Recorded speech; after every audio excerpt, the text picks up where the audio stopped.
What in the world did we just watch? Hi, you guys. Jaden Satia. I'm the executive director of the Twin Cities Film Fest. Thank you guys so much for the post-film discussion. After watching What Doesn't Kill Us, we have so many questions, and we actually have two of the three directors here joining us for a post-film discussion. Welcome Jacob Kiesling and Zach Schlopkel. Is that right, Zach? Did I pronounce it right? Perfect. You nailed it. Nice. Yeah. Thanks so much, Jaden. Congratulations on the film, and answer my question. What did we just watch? This was fascinating to say the least. So in that question there lies many other questions, but please introduce yourselves. And I said you guys are two of the three directors, so please give kudos to the third director. The stage is yours. Thanks. Yeah. Now this was very much a three-person team throughout pre-production and production, and Zach also wrote the film. And correct. Jacob served as the cinematographer. Yeah. Ethan was our kind of Swiss Army knife of a one-man crew. He did a lot of the sound and a lot of the lighting as well. Yeah. So every day on set, it was us three, and our sound guy if we could get him. I love it. Sometimes like Ethan was the sound guy as well. So yeah, this was a project that actually Ethan, Zach, and I, this was our first project together as a short film during college. So this was the first project that we got to work on with each other. And as we were going through college, we knew that we wanted to get a start on a film and just to get going. So we loved the concept that we came up with, and we felt that there was so much left to do with it. So, and plus it was shootable, it being a mockumentary, because that was something that I guess played pretty big into the fact that we were capable of shooting this on the schedule that we had, and just being our first film as well.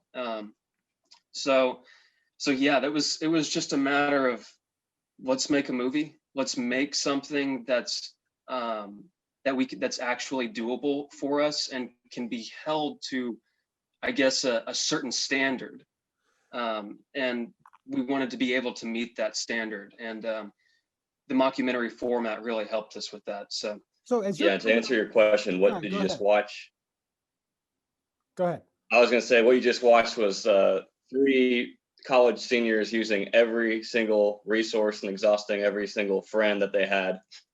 Yeah. Until to the point we had to move out of Nacogdoches because everyone was sick of us asking if we could use their place to film at. I love it. I actually have a question that came in from our artistic director, Steve Snyder, who loved your film, by the way.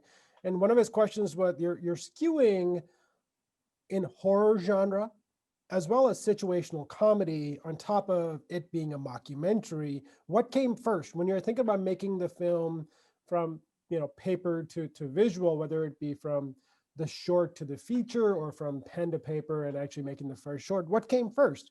Did you want to make a horror movie? Did you want to make a situational comedy? Or was there not a beginning and it was just what we just saw?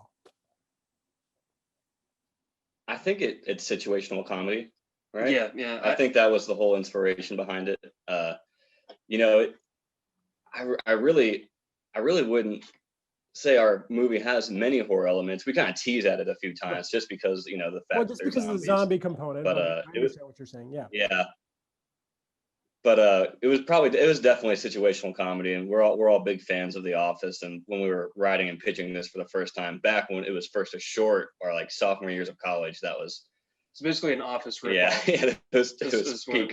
And then once we got to the several years later, wanting to make it a feature film, we were discussing ways where we could kind of steer away from the Office-ness of it. Yeah. How much did the... Yeah, so it was very much like, I guess we really did come at it from a comedy perspective. Especially since we were kind of tackling some issues that were way, way bigger than us, and just issues that we were quite honestly ignorant on. So we wanted to approach it in a way where we didn't take ourselves and we didn't take the situation so seriously. And hopefully the audience could kind of get on board with that. And but also, you know, we wanted to, yeah, with it being zombies, it's naturally going to have like that horror element to it. But also we wanted to play on that. We wanted to play on just the fact that zombies are so well known in the horror genre and just in pop culture in general. So that gave us a lot of leverage and satire. So we wanted to really go with that horror element with it as well, but we wanted this to be about people that seemed authentic and seemed real, at least in this world. So in those personal relationships, that's where the drama kind of came, I think. And do you think that adding that zombie element will actually lend to hopefully a wider audience? Not a whiter, a wider audience for the film, right? Because at the end of the day, a filmmaker makes a film, but they want to have it be seen by as many eyes as possible.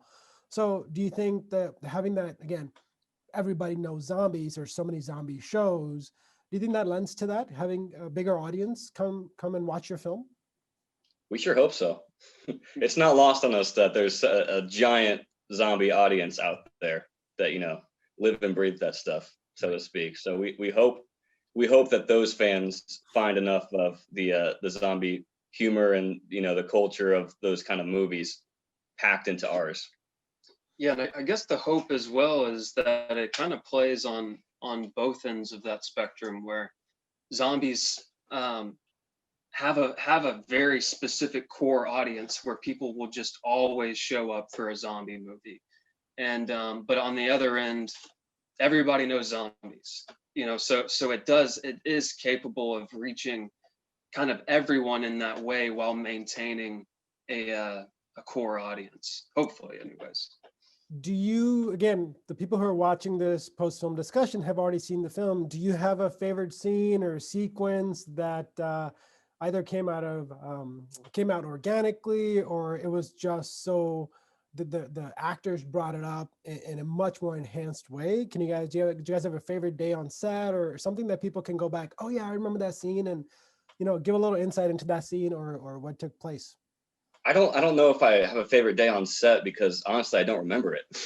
We were just turning our gears so fast paced for like a solid month that's just a blur to me. But I take that back, because the next thing I'm going to say is counter whatever. But the scene with Peyton Keith, the character Keith, kind of sticking it to his boss. Yeah. I remember that scene well because that was the administration's office for the college we went to. And the people running it were they're like, yeah, you can shoot in this office. This guy's not here today. Just don't mess anything up, right? And of course, we go in there, we mess a few things up because you have to. But we're trying to maintain a certain level of discretion. And there's these ladies around the corner just yapping it up, and we're not really in a position to be like, hey, be quiet. This is a set, because it's not. It's a working office. And basically, Peyton just started kind of screaming his lines, and everyone got the picture. And do you remember Oh yeah, there was a squeaky wheelchair in the office? yeah. We're not gonna. There's a guy in a wheelchair in the hall, and we weren't about to yell at the guy in a wheelchair to quit moving around. Our sound man, he's listening to the headphones, and you hear this screeching noise, and he's got the headphones on, so he's not able to control his own volume. He just kind of looks around and goes, what is that awful sound? And we look around, and it's someone in a wheelchair who's got a little, needs some WD-40 on one of the wheels, and we're just like, shut up. We'd like tackle him. I didn't hear. I remember that scene very well. Yeah, that's. I guess the one. Yeah, exactly. I mean, the one that comes to my mind, it's also with Tyler, the sound guy, because I mean, we were always, every day we were coming up with stuff on the set, just trying stuff out and like seeing how things would work. And one kind of spontaneous, like kind of improvised moment was towards the beginning of our shooting, whenever we were shooting it in my apartment, and they're in the bathroom there. And it was really tough for Tyler, our sound guy, to get the sound while they were in the bathroom. without him being seen, because it's a pretty tight bathroom. So we're like, let's just put him in the shower, like, let's put him in, put him in there. And then we were kind of shooting it over and over and just messing around with it. And like, we threw around the idea of actually having him come out of the shower. It's like a little comic relief to, a very serious moment in the film. But yeah, and I think that's also kind of what inspired us to put him in the film. Yeah, because we shot that scene before all the other appearances the sound guy makes. So once we shot that, we started thinking like, oh man, we kind of have to put him in other scenes now, because or else it's just like, who is this guy? Yeah. So that's why he's injected into like the back seat of a car at one point, and you kind of see him through and popping in and out of the frame every now and then. When in doubt, put him in. Yeah. Yeah. So I have a question on consistency. You guys did a really good job. Again, your makeup and production design was just spot on for, again, the constraints that you were working with. Talk about your makeup. Was there a higher than anticipated budget? Keeping grotesque / fresh, scene to scene. Was that a challenge for you guys?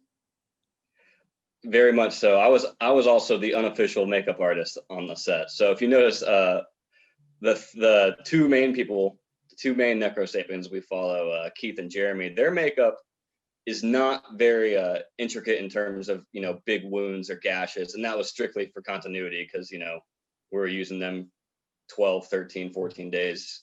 So all the zombies with giant neck wounds, or those were like one and done kind of people. But it was a challenge, because I just had this little bag I was toting around. There's a lot of oatmeal, a lot of liquid latex. I can't believe some of our actors agreed to this, because I was just sitting in front of them for like hours every day, just like, this piece of oatmeal needs to go right here. Sorry, buddy. And no, they're troopers. Good. What is next for you guys? Are you guys working on, obviously this film is in the festival circuit. We always talk about the next big giant step for any filmmaker is getting distribution. And after that, hopefully that gives you enough of a push, or perhaps you already have another push that's coming your way to make other content. You guys are all in Los Angeles, right? So what is the either next for this particular film or next projects that you guys are currently working on? Yeah, with the film particularly, we have a few different directions that we're kind of looking at right now. It's just a matter of choosing which one, because again, patience has really served us well with this film.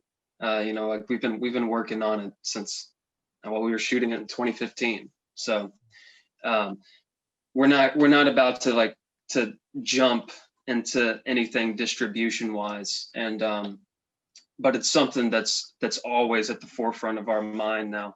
And then also Zach and I, we're writing every day, so we have other features that we hope to get made, and we can't necessarily get the budget for them, we'll just shoot it anyways. So that's just kind of and plus being out here, there's just the greatest thing about Los Angeles is just the density of filmmakers of all type that are here, and that's what really gives Los Angeles its edge, because you can't go anywhere else in the world and just have and be able to hit up a sound guy or multiple actors or just a gaffer, anybody, and everybody. And over here, it's filmmaking is just another job. Mm-hmm.